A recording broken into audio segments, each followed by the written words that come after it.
வா எருமை இருக்கு. உன்னை பெற்றாலா இல்ல யானை கத்திச்சடா என்ன பண்ணிக்கிறீ இந்தா இருக்கு. நாட்டுக்கோழி இந்தா இருக்கு. வேற என்ன வேணும்?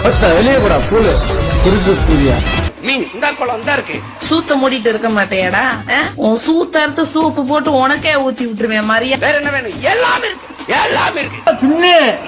ஆளு கொண்ட ஆங்கா கிடைச்சனா சின்ன போடாங்க. ஒருத்தர் ஒரு படகு மாதிரி திருப்பி போட்டு உட்கார்ந்து போறாரு. அது என்னன்னு பாத்தியா? என்னதுன்னா ஆமை ஓடு. ஒரு பெரிய ஆமை ஓட்ட திருப்பி மல்லாக்கு போட்டு ஒரு ஆள் உட்காந்து பயணம் பண்ணி போறாரு. முத நாள் எனக்கு ஆமை கறி 28 கிலோ அனுப்பிட்டது. சௌரிய புண்டைக்கு சொல்லுவா, வெளியூர்ல இருந்து நாங்க வந்துட்டோம்னா உங்க சௌரிய புண்டைக்கு பேசுவோம், நாங்க படிச்சு உள்போமா எல்லாம் கேட்கிறேன். தூக்கி போட்டு மிதிப்ப.